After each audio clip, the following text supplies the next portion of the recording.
Philippine Information Agency, Kapihan, Na Zamboanga. Sharing with you timely, accurate, and relevant information regarding government programs, projects, and activities. Catch us every Thursday at 4 p.m. on e-media. Buenos dias, Zamboanga! Welcome sa PIA Kapihan Na Zamboanga sa SM City Minpro. Hatid ng Philippine Information Agency, SM City Minpro, MCTV, and e-media. Mapapanood po ninyo ng live ang ating programa sa PIA Western Mindanao Facebook page and other government agencies Facebook pages that includes PRO9, and we are also in partnership with our Pagadian and Zamboanga del Sur Media, ISA TV Channel 17, PCH Cable TV, and via cable televisions here in Zamboanga at MCTV and e-media. Welcome po sa ating mga viewers and listeners ng Kapihan Na Zamboanga. We will discuss important topics that will help you make more informed decisions wherever you are. First of all, I'd like to welcome all our Barangay Information Officers Network who are always tuning in po sa ating programa. Hello po sa atin. And sa buong Zamboanga Peninsula po yan ang ating mga Barangay Information Officers. So welcome po sa ating program. Ngayon po sa ating episode, we will talk about the Zamboanga City's youth programs and para po sa atin itong mga kabataan. And ngayon din pong buwan ng August ay ginugunita natin yung ating linggo ng kabataan. So we will know more information para sa ating mga Zamboanga youth kung ano po yung mga aabangan nila for this celebration. And with that, I am very happy to welcome our guest for today. We have the Assistant City Administrator and the concurrent Local Youth Development Officer here in Zamboanga City. Let's welcome Christian Olasiman. Welcome, sir. Hello, buenos dias, and I'm happy to be back. Yes, this is the second time na nag-guest si Sir Christian, and we are very happy nga po because this time we are going to talk about the youth naman, and this is very close to our heart dahil Kasi we're young. Yes. So youth pa yung ating feeling today. And with that, we would like to know kung ano yung mga priority youth programs that are currently being implemented by the city government of Zamboanga. All right. You know, I'm very new to the post. I was appointed just last year, around October. Pero youth development work is not new to me because it is what I've done in the past, in previous administrations. Pero looking at it, the priority programs is really based on the local youth development plan. And ang maganda doon sa local youth development plan is that it is patterned after the pillars of youth development of the Philippine Youth Development Plan ng national government. So, hindi rin nawawala tayo sa landas in terms of what priorities should be covered by our plan. But more than that, ang maganda rin doon sa ating local youth development plan that it was a product of a strategic planning done together with the members of the Local Youth Development Council. Masaya rin kami na yung Local Youth Development Council natin, more than 60 youth organizations. And that alone is a good parang consultation platform to ask their priorities and what they want us to work on and fund. Ang maganda lang din doon is that these youth organizations are also very diverse. Ang iba sa kanila, iba-iba talaga yung mga advocacies and what they're passionate about. We have organizations on gender, may mga organizations kami for out-of-school youth, meron rin on young farmers. We also have organizations under the fraternities and sororities of the city. May mga iba rin na school-based, community-based, meron din for the environment. So, napaka-diverse. But I think when we look at the priorities, mahalaga number one is really yung education. We look at the value of education. Kaya marami tayong programa on that. Tinitignan din natin yung mga programa on livelihood, particularly employment opportunities. Pero hindi lang employment but also entrepreneurial opportunities rin. Sa mga gustong magnegosyo, meron din tayong ganong mga programa. Aside from this, we have programs on health. Napakarami rin nun. Siguro mamaya as we go along, ma-discuss natin isa-isa yung mga yon. But these programs on health would to adolescent youth health. Alam natin yung challenges on pregnancy, HIV, AIDS, all of this covered, even road safety. Rin natin na isa rin sa number one killer ng mga kabataan is yung mga na-aksidente because of road and vehicular accidents. And nakita rin namin yung kahalagahan of also investing on it. When we also look at health, nandiyan rin yung mental health. No? Alam rin natin that this is a challenge, especially to the Gen Z natin. And then we also have programs on for our young farmers. We also have programs on the environment. So napakaraming mga programa. And we're excited to roll this out as we go on in implementing the local youth development plan of the city. Napakarami, and napakarami din nating mga youth organizations like you mentioned 60 plus here in Zamboanga City alone, and that only shows na very active yung ating mga Yes. youth Alright. organizations and youth communities, no? So you mentioned on the priority programs which includes health, employment, and yung education, mental health, road safety. So how do these programs help young people naman to develop their skills talaga, skills, leadership, and most importantly, yung employment opportunities?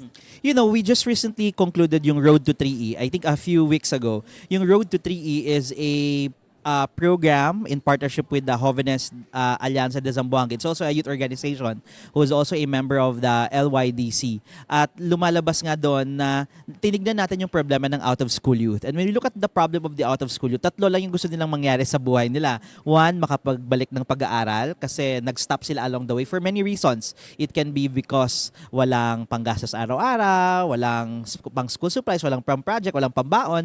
Ang iba naman, naging bahagi ng problema ng teenage pregnancy kaya hindi na nakapag-aral kasi nabuntis at kailangang alagaan yung naging anak nila, 'di ba? And many others. And then aside from that, andyan rin yung employment. Tinignan rin natin kung meron bang mga employers who are willing to hire OSYs. Isa rin yan sa mga challenge. Mahirap makipagsabayan ang mga OSYs sa mga 4-year college graduates, correct? Kasi mas priority yung nakapag-aral at nakapagtapos talaga. So, we're also looking at how we can identify opportunities for our out-of-school youth and look at how we can capacitate them in terms of skills training at iba pang mga micro credentials na pwedeng maibigay sa kanila to ensure that the employment opportunities will still be provided to them. Nagkipag-partner kami sa PESO office at sa DOLE na may mga programa rin for OSYs.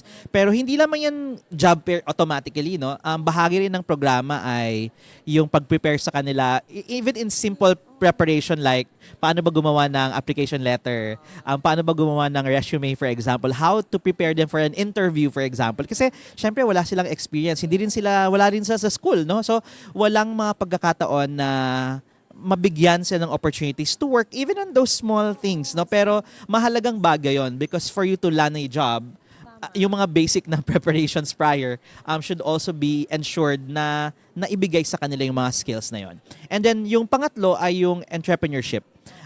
Kaya nga Road to 3E siya, tatlong mga E's. No? Pangatlo is entrepreneurship because hindi rin lahat ng OSY gustong bumalik ng pag-aaral. Hindi rin lahat gustong magtrabaho. Yung iba gusto lang magnegosyo. Especially for those na may mga pamilya na, no, na hindi na pwedeng maiwan yung mga anak at yung kanilang bahay mismo. So we need to find employment and entrepreneurial opportunities for them na kahit doon sa kanilang mismong mga bakuran or sa harapan ng bahay nila, pwede silang magnegosyo. And then we realized that there are some agencies, even in the city government, na nagbibigay ng support. To name a few, nandyan yung Office of the City Veterinarian. Meron pala silang programa na on animal dispersal. Nagbibigay ng pato, nagbibigay ng manok at ng kambing sa mga youth organizations. So actually, pwede palang mag-avail ang mga youth organizations, even our out-of-school youth, and then paramihin nila and then gawin nilang negosyo yung pag-aalaga ng mga hayop na to. Maliban naman doon, nandyan rin yung City Agriculture's Office na nagbibigay rin ng mga seeds and fertilizer sa mga gustong mag-backyard gardening, for example. So, ang daming mga possible support opportunities that can be given to them kung gusto nilang magnegosyo. Kami rin, ipa-plug ko na rin, under the Local Youth Development Plan, meron kaming tinatawag na Youth Negosyo Lab. Ang goal nun is we will train youth organizations to create business plans, and then whatever business plans na makikreate out of mentoring, dadaan sa isang panel na mag-a-assess kung feasible ba yung mga business opportunities nila, and then may mga cash prizes. Yung mga cash prize na ibibigay namin, yun yung magiging parang seed capital or grant na pwede nilang gamitin to start up the business. And yun is an opportunity to really empower and to make it sure na yung pondo na meron din yung opisina namin will be utilized for more sustainable engagements with youth organizations. So, isa talaga sa mga priorities natin are programs for the out-of-school youth. Kaya na bibigyan sila ng importance, especially yung mention nyo po, yung 3E, no, yung program natin para talaga sa mga out-of-school youth. And that's very helpful kasi marami talagang mga government offices na nagbibigay talaga, nag-empower ng ating mga out-of-school youth. And parang nagbibigay ng, parang naging bridge lang yung LYDO natin dito sa local government unit.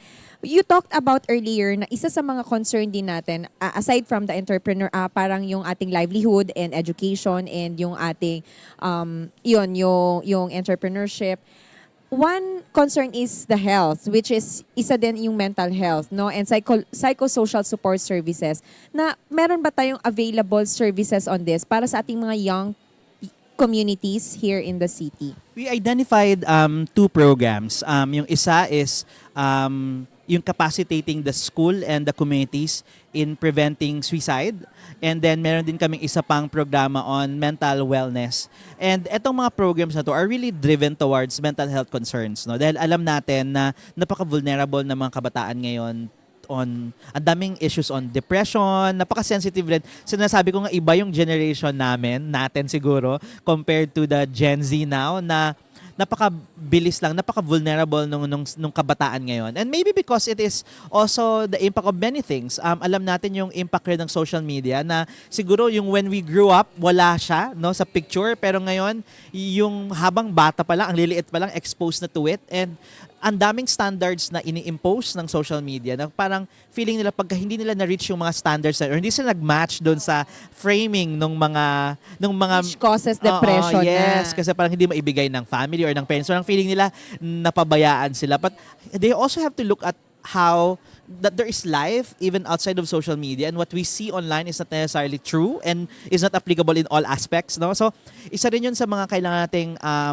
ipaintindi. But more than that, I think mali rin na we will also impose our childhood to their childhood kasi magkaibang konteksto yun. Kaya nga, we have to train teachers, guidance counselors, and even the parents how to treat their kids the way that is sensitive to the local context now, no? Because if they will insist their childhood, mali yun, di ba? Kasi parang nung panahon namin ganito, so parang syempre magmi-mismatch yun kasi hindi ka sensitive sa sitwasyon ng kabataan Kasi ngayon. nag-evolve din talaga. And you cannot just easily dismiss. Because dyan yung nag-dismiss ka because minaliit mo yung sitwasyon, hindi mo pala alam na seryoso na pala yung problema. So isa yun sa mga tinututukan din ng LYDO. And hindi lamang siya mental health because health is very big, no, and Yes. very broad. So bahagi rin ng programa namin is yung adolescent youth reproductive health. Alam namin na yung Zamboanga City at yung Zamboanga Peninsula ay number 1 in terms of the number of teenage pregnancies. And when we look deeper into it, ang daming pwedeng tignan ng mga factors that led to it, no? Number 1, sinasabi nga namin, yung sex education, for example, is that something that teachers are really trained off to discuss. Ang parents are also not capacitated to open issues like this. I mean, siguro sa experience natin personally, our parents perhaps never open up topics like this, never talked about it. And hindi lamang yan sa panahon natin, but even parents now also do not know how to start conversations with their children on these very sensitive topics. So ngayon, napapadpad sila sa mga kaibigan lang nila, mga kapwa nila barkada na wala ring alam dahil magkaka-age lang sila, no? Kaya yun, malaking problema. Second naman, pag-uusapan natin is yung access to youth services and contraception, for example. Available siya sa mga barangay health centers, but perhaps our barangay health centers, hindi naman lahat, no? But some perhaps are not youth-friendly enough, yung frontline. So, ayaw pumunta ng mga kabataan doon at mag-access ng mga to, no? And then, cultural aspect also. Parang in some cultures and tribes, okay lang yung early marriage. So, kahit na wala pa siguro sa legal age or nasa teenage years pa, kinasal na, for example. So, kahit pa nabuntis yung babae out of marriage, pero as long as they're young, considered pa rin yun as part of the statistics of teenage pregnancy. Mag-asawa nga kayo at nagkaanak kayo, pero dahil bata pa kayo, pasok pa rin yun sa bilang ng teenage pregnancy. So, mapapansin mo rin, marami sa mga barangays na may high cases of teenage pregnancy are also areas na matataas rin yung presence ng some cultural communities, no, na nandun sa mga areas nila. And then also exposure to media, no, na ang dami na nilang nakikitang mga visuals that perhaps are not appropriate for the age yet. Kaya hindi Exposed pa. na talaga Oo, sila. So, etos hindi sila ready to do it Yes. exactly kasi hindi naman yung ituturo ng mga pinapanood nila, no? So, isa to sa mga ang daming kailangang tignan at pag-aralan at hanapan ng solusyon. So, yun. And then, when we also look at health, andyan yung smoking, andyan yung vaping na nagiging alternative to cigarette smoking, pero alamin natin na may nicotine pa iba pang mga substances that are still not healthy. Andyan rin yung alcohol intoxication. Ang dami ring nagpa-party-party. Ang dami talagang factors Oo. na dapat tignan. Yes. Kasi it affects the youth. And cases on sexual abuse and rape, for example, of young women and girls, no, are a result of alcoholic intoxication. Yung bang nangyari kasi lasing and hindi na alam kung anong ginagawa. And that is scary because you are now encountering two problems combined together because of yung sobrang pag-iinom at paglalasing, nag-lead to sexual abuse, no, and harassment.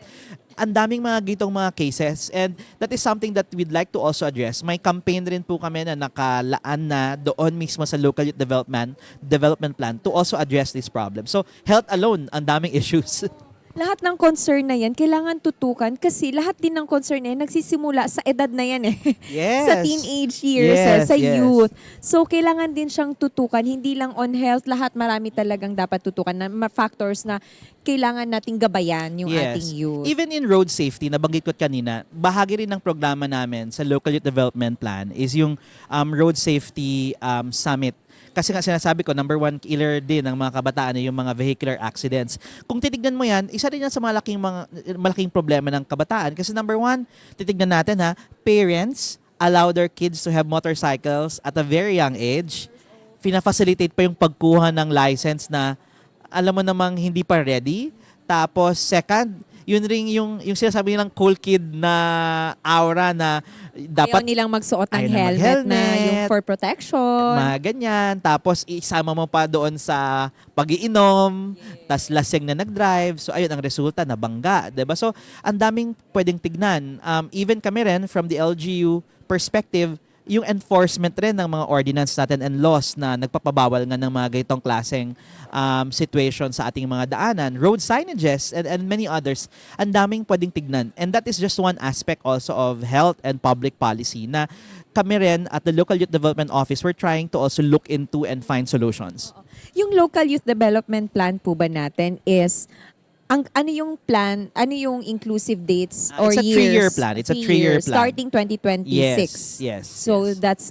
that will be until 2028 yung plan na Yes. yun. Okay. So we are looking forward, no. I know marami pa talagang mga activities.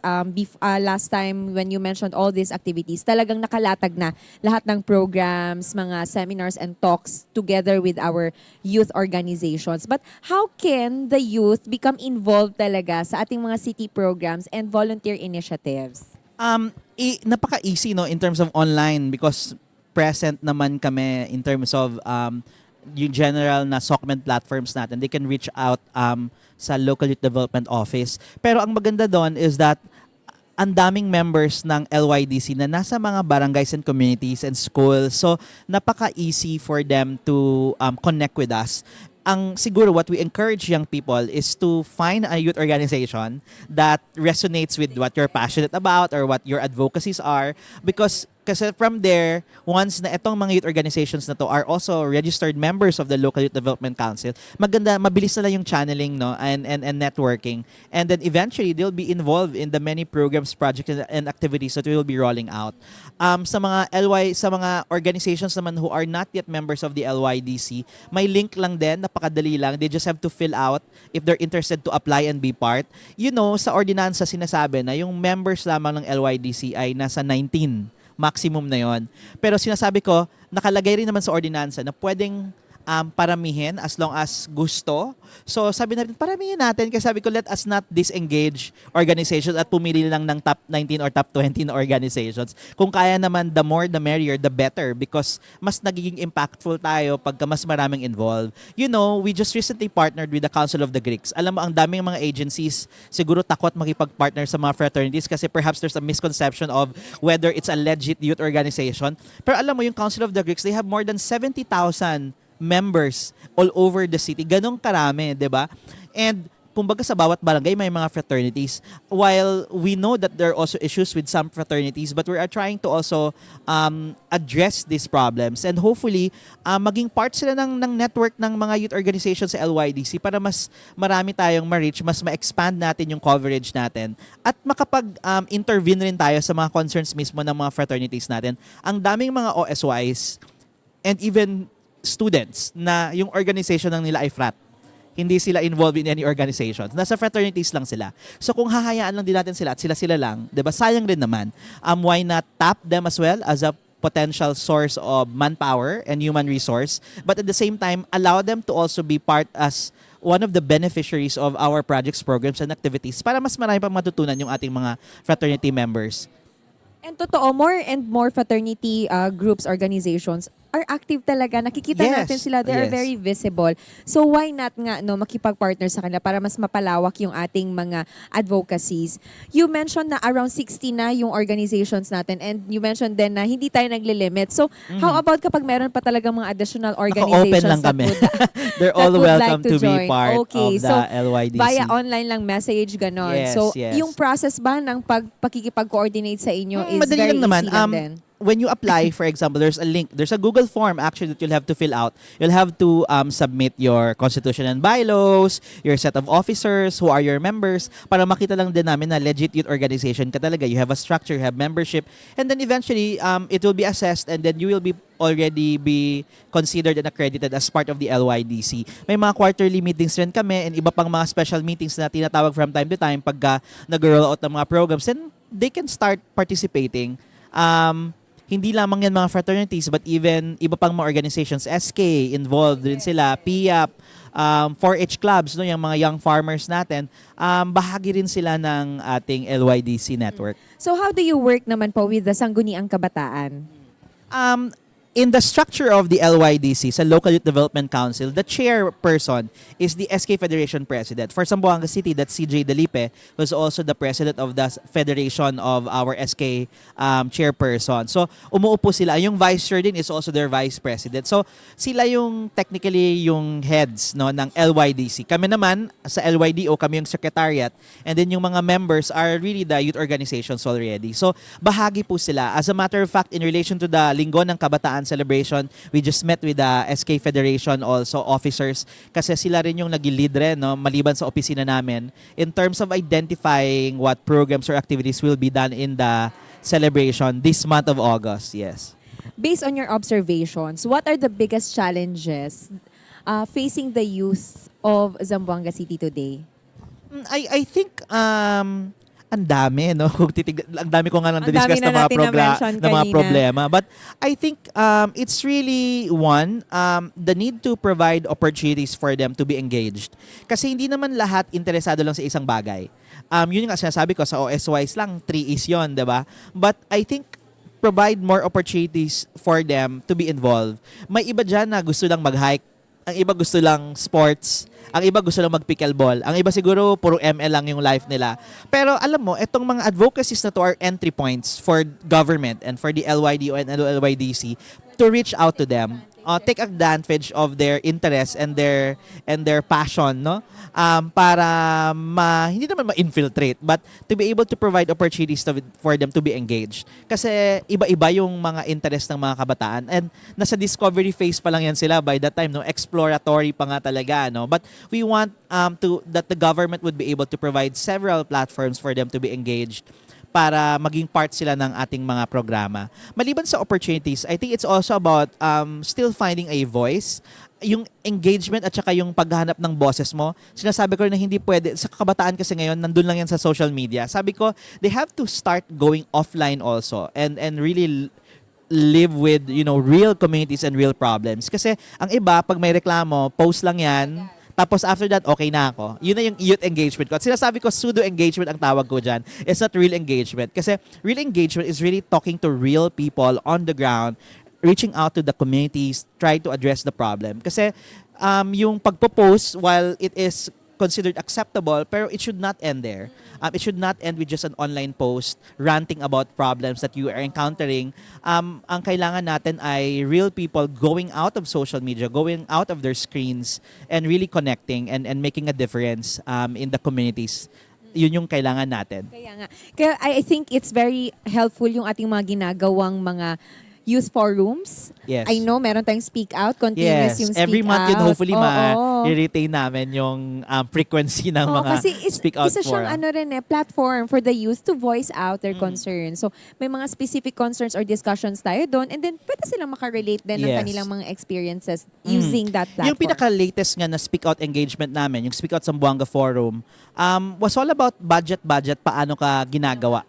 So, doon nakita natin, ganun pala yung proseso ng paggawa ng budget. Kasi minsan yung mga kabataan, parang paano ba yan? Paano Kasi nyo hindi ginagastos nila yung alam, pera? Oo, yung complications sa government, hindi nila alam. Na Complicated hindi pala ganun ang budget. kadali maglabas ng budget, hindi pala ganun kadali paggawa ng budget, and then saan man napupunta yung taxes, di ba? So, these are basic questions na pag ikaw bilang kabataan, hindi mo alam, so mag-rant ka lang online, di ba? Magreklamo ka, pero wala ka ring sagot doon sa tanong mo, di ba? So, we are trying to give them the answers by connecting them with resource persons, ang budget office natin, ang COA, and many others, so that they'll be involved and mas magkaroon sila ng kaalaman sa budget process. So, imagine you're teaching young people about the budget process na In a perhaps, fun way. Yeah, and sa atin yan tinuturo sa mga MPA classes natin, 'di ba? Napaka-formal, Mga pero ito serious. nasa isang forum na fun and exciting and engaging, tinuturuan natin sila paano gumawa ng budget. And this forum po, is it open for all sa ating mga Yeah, youth? it is open for all. As a matter of fact, it is also open to any organization who'd like to partner with us for a specific speak out event.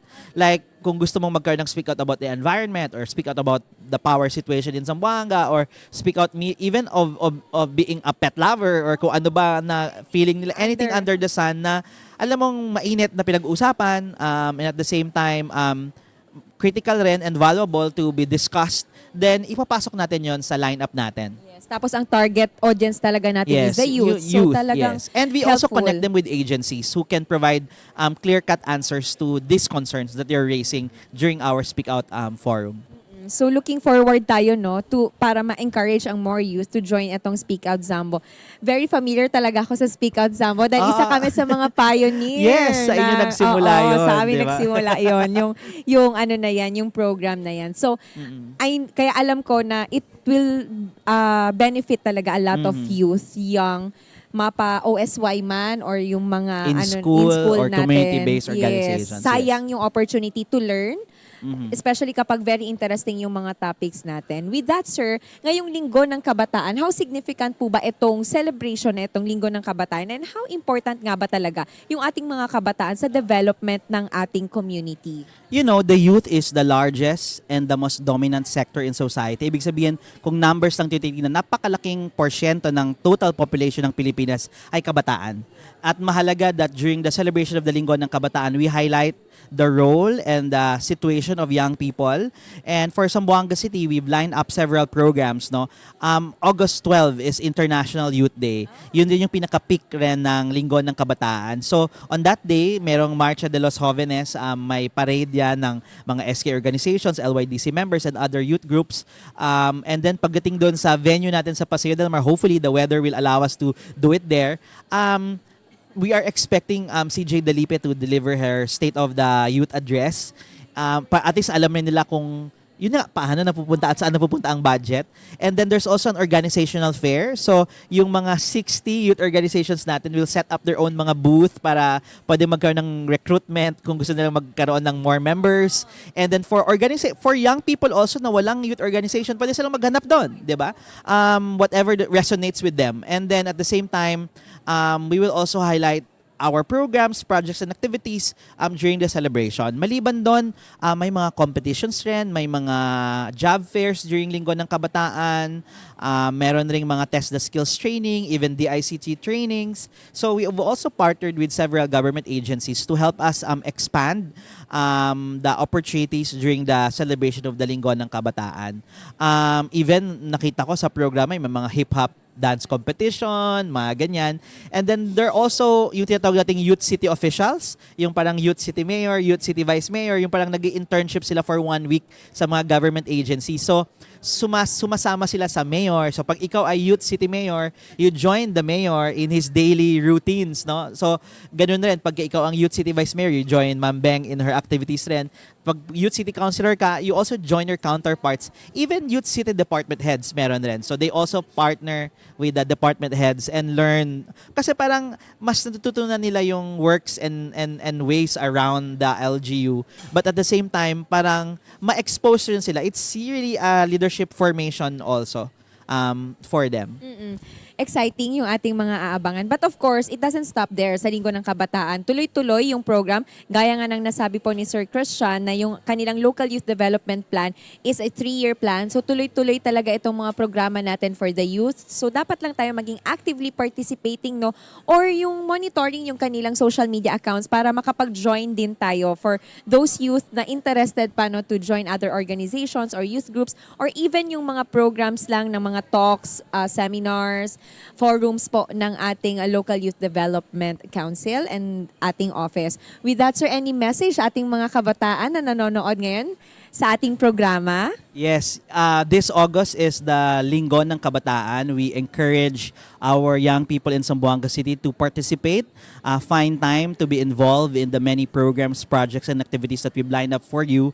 Ito po ay para sa mga kabataan, nagawa rin mismo ng mga kabataan. And as we celebrate, we are reminded of our role as young people in nation building and our rights as well as young people and the opportunities that we are entitled based on Constitution and based on the many programs, projects, and activities na meron rin ang gobyerno para sa kanila.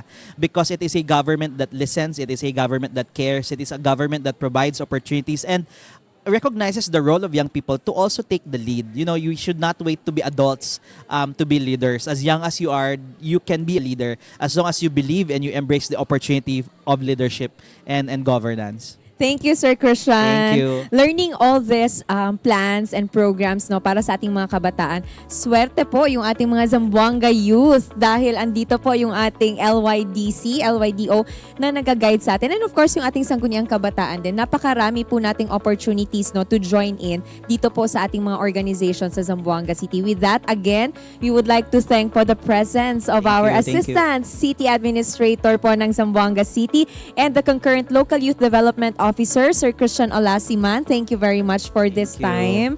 I know you are very busy po at paunlakan niyo po kami ng ating interview ngayon sa ating program. Again, maraming salamat po sa ating mga viewers also who continuously listening po sa ating, nakatutok din po sa ating program every week sa kapihan ng Na Zamboanga sa SM City Minpro. And with that, thank you also to the following sponsors. We have Dunkin, Karimadon, Camiseta, and Penguin, all available here at SM City Minpro. Muli po sa ngalan ng Philippine Information Agency Director General Catherine Chloe De Castro and PIA 9OYC Jocelyn Alvarez, ito si Myra Espinosa. Makikita pa po tayo sa ating mga susunod pang episodes ng kapihan ng Na Zamboanga sa SM City Minpro. Muli, sana po marami tayong natutunan sa ating programa.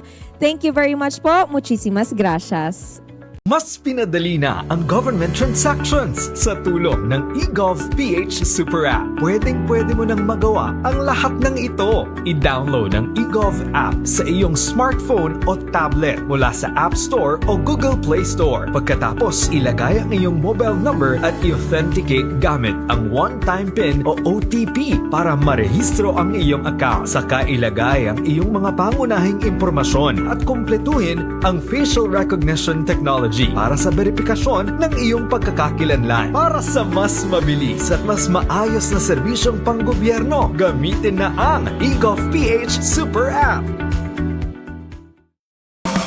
Philippine Information Agency, Kapihan, Na Zamboanga. Sharing with you timely, accurate, and relevant information regarding government programs, projects, and activities. Catch us every Thursday at 4 p.m. on eMedia.